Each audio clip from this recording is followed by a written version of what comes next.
ನಮಸ್ಕಾರ. ಕೊನೆಯ 6 ಎಸೆತಗಳಲ್ಲಿ ಬೇಕಾಗಿತ್ತು 19 ರನ್. ನಂತರ ಕೊನೆ ಓವರ್ನಲ್ಲಿ ನಡೆಯಿತು ದೊಡ್ಡ ಹೈಡ್ರಾಮಾ. ಮುಂಬೈ ವಿರುದ್ಧ ಗೆದ್ದು ಹೊಸ ಚರಿತ್ರೆ ಸೃಷ್ಟಿಸಿತು ಆರ್ಸಿಬಿ. ಹಾಗಾದರೆ ಸುದ್ದಿಯ ಸಂಪೂರ್ಣ ಮಾಹಿತಿ ಏನು? ಅಷ್ಟಕ್ಕೂ ಆರ್ಸಿಬಿ ಹಾಗೂ ಮುಂಬೈ ನಡುವಿನ ರಣರೋಚಕ ಪಂದ್ಯ ಹೇಗಿತ್ತು ಗೊತ್ತಾ? ಹೀಗೆ ಇದರೆಲ್ಲದರ ಬಗ್ಗೆ ಈ ವಿಡಿಯೋದಲ್ಲಿ ಸಂಪೂರ್ಣವಾಗಿ ತಿಳಿಸ್ಕೊಡ್ತಾ ಹೋಗ್ತೀನಿ. ಆದ್ದರಿಂದ ದಯವಿಟ್ಟು ಈ ವಿಡಿಯೋವನ್ನ ಕೊನೆವರೆಗೂ ನೋಡಿ. ಆದರೆ ಅದಕ್ಕಿಂತಲೂ ಮುನ್ನ ನೀವು ಕೂಡ ಆರ್ಸಿಬಿ ತಂಡದ ಅಪ್ಪಟ ಅಭಿಮಾನಿಯಾಗಿ ಈ ವಿಡಿಯೋವನ್ನ ನೋಡುತ್ತಿದ್ದರೆ ತಪ್ಪದೆ ಈ ಕೂಡಲೇ ಈ ವಿಡಿಯೋಗೊಂದು ಲೈಕ್ ಮಾಡಿ ಹಾಗೂ ನಮ್ಮ ಚಾನೆಲ್ಗೊಂದು ಸಬ್ಸ್ಕ್ರೈಬ್ ಮಾಡಿ. ಹೌದು, ಮುಂಬೈನ ವಾಂಖೇಡೆ ಅಂಗಳದಲ್ಲಿ ನಡೆದ ಟಾಟಾ IPL 2025ರ ಆರ್ಸಿಬಿ ಹಾಗೂ ಮುಂಬೈ ನಡುವಿನ ರಣರೋಚಕ ಪಂದ್ಯದಲ್ಲಿ ರಾಯಲ್ ಚಾಲೆಂಜರ್ಸ್ ಬೆಂಗಳೂರು ತಂಡ ಕೊನೆಯ ಓವರ್ನಲ್ಲಿ 12 ರನ್ಗಳ ರೋಚಕ ಗೆಲುವು ದಾಖಲಿಸಿದೆ ಸ್ನೇಹಿತರೆ. ಇದರೊಂದಿಗೆ ಟೂರ್ನಿಯಲ್ಲಿ ಆರ್ಸಿಬಿ ತಂಡವು 3ನೇ ಗೆಲುವನ್ನ ಕಂಡಿದೆ ಮತ್ತು ಮುಂಬೈ ತಂಡವನ್ನ ಈ ಪಂದ್ಯದಲ್ಲಿ ಬೀಟ್ ಮಾಡುವುದರೊಂದಿಗೆ ರಾಯಲ್ ಚಾಲೆಂಜರ್ಸ್ ಬೆಂಗಳೂರು ತಂಡ 10 ವರ್ಷಗಳ ಬಳಿಕ ಮುಂಬೈ ತಂಡವನ್ನ ವಾಂಖೇಡೆ ಅಂಗಳದಲ್ಲಿ ಸೋಲಿಸಿದ ಹೊಸ ವಿಶ್ವ ದಾಖಲೆಯನ್ನ ಕೂಡ ನಿರ್ಮಿಸಿದೆ ಸ್ನೇಹಿತರೆ.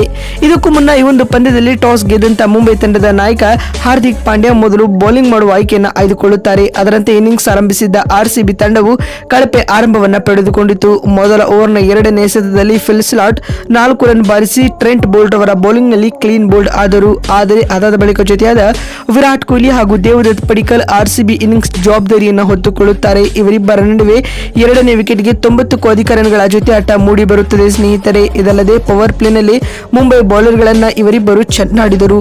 ಅಂತಿಮವಾಗಿ ದೇವದತ್ ಪಡಿಕ್ಕಲ್ 22 ಎಸೆತಗಳನ್ನು ಎದುರಿಸಿ 3 6 2 4ಗಳೊಂದಿಗೆ 37 ರನ್ ಬಾರಿಸಿ ವಿಘ್ನೇಶ್ ಪುತ್ತೂರ್ ರವರಿಗೆ ವಿಕೆಟ್ ಒಪ್ಪಿಸಿದರು.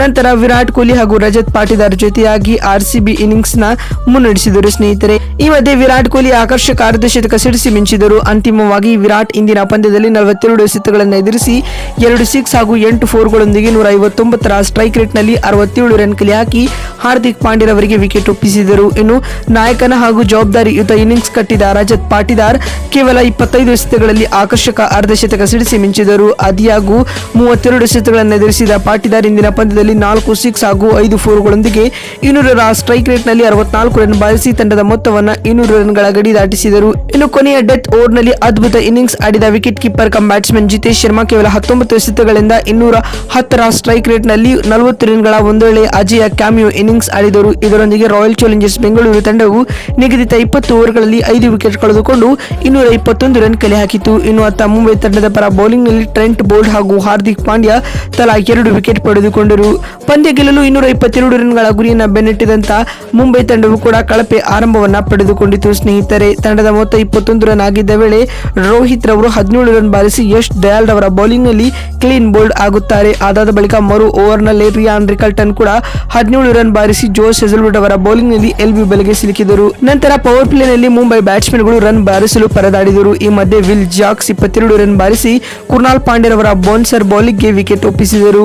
ನಂತರ 4ನೇ ಸ್ಲಾಟ್ ನಲ್ಲಿ ಕಣಕ್ಕಿಳಿದಿದ್ದ ಸೂರ್ಯಕುಮಾರ್ ಯಾದವ್ 2 ಜೀವದಾನಗಳ ಲಾಭ ಪಡೆದರಾದರೂ ಅದರ ಲಾಭವನ್ನು ಪಡೆದುಕೊಂಡು ದೊಡ್ಡ ಇನ್ನಿಂಗ್ಸ್ ಕನ್ವರ್ಟ್ ಮಾಡುವಲ್ಲಿ ವಿಫಲವಾದರು. ಅಂತಿಮವಾಗಿ ಸೂರ್ಯ 26 ಎಸೆತಗಳಿಂದ 28 ರನ್ ಬಾರಿಸಿ ಎಸ್ ಜಯಾಲ್ ರವರ ಬೌಲಿಂಗ್ ನಲ್ಲಿ ಲಿಯಾಮ್ ಲಿವಿಂಗ್ಸ್ಟನ್ ಗೆ ಕ್ಯಾಚ್ ನೀಡಿ ಪೆವಿಲಿಯನ್ ಸೇರಿಕೊಂಡರು ಸ್ನೇಹಿತರೆ. ಇದರೊಂದಿಗೆ 94 ರನ್ಗಳಿಗೆ 4 ವಿಕೆಟ್ ಕಳೆದುಕೊಂಡು ಮುಂಬೈ ತಂಡವು ಸೋಲಿನ ಸುಳಿಗೆ ಸಿಲುಕಿಕೊಂಡಿತ್ತು. ಆದರೆ 5ನೇ ವಿಕೆಟ್ಗೆ ಜೊತೆಯಾದ ತಿಲಕ್ ವರ್ಮಾ ಹಾಗೂ ಹಾರ್ದಿಕ್ ಪಾಂಡ್ಯ ಕೇವಲ 34 ಎಸೆತಗಳಲ್ಲಿ 89 ರನ್ ಬಾರಿಸಿ ಮತ್ತು ಮುಂಬೈ ತಂಡಕ್ಕೆ ಗೆಲುವಿನ ಆಸೆ ಹುಟ್ಟಿಸಿದರು ಸ್ನೇಹಿತರೆ. ಅದರಲ್ಲಿಯೂ ಹಾರ್ದಿಕ್ ಪಾಂಡ್ಯ ಮಾತ್ರ ಅದ್ಭುತ ಇನ್ನಿಂಗ್ಸ್ ಆಡಿದರು ಅಂತಾನೆ ಹೇಳ್ಬಹುದು. ಕೇವಲ 15 ಎಸೆತಗಳಲ್ಲಿ 4 6 ಹಾಗೂ 3 4ಗಳೊಂದಿಗೆ 280ರ ಸ್ಟ್ರೈಕ್ ರೇಟ್ ನಲ್ಲಿ 42 ರನ್ ಬಾರಿಸಿ ವಿಕೆಟ್ ಒಪ್ಪಿಸಿದರು. ಇನ್ನು ಈ ಮಧ್ಯೆ ತಿಲಕ್ ವರ್ಮಾ ಕೂಡ ಆಕರ್ಷಕ ಅರ್ಧಶತಕ ಸಿಡಿಸಿ ಭುವನೇಶ್ವರ್ ಕುಮಾರ್ ಅವರ ಸ್ಲೋವರ್ ಓನ್ ಬೌಲಿಂಗ್ ನಲ್ಲಿ ವಿಕೆಟ್ ಒಪ್ಪಿಸಿದರು. ಇನ್ನು ಅಂತಿಮ ಓವರ್ ನಲ್ಲಿ ಮುಂಬೈ ತಂಡದ ಗೆಲುವಿಗಾಗಿ 6 ಎಸೆತಗಳಲ್ಲಿ 19 ರನ್ಗಳ ಅಗತ್ಯವಿರುತ್ತದೆ. ಇನ್ನು ಕೊನೆ ಓವರ್ ಬೌಲಿಂಗ್ ಮಾಡಲು ಕುರ್ನಾಲ್ ಪಾಂಡ್ಯ ಬಂದಿದ್ದರು. ಮೊದಲ ಎಸೆತದಲ್ಲೇ ಕುರ್ನಾಲ್ ಪಾಂಡ್ಯ ಮಿಚೆಲ್ ಸ್ಯಾಂಟ್ನರ್ ಅವರನ್ನ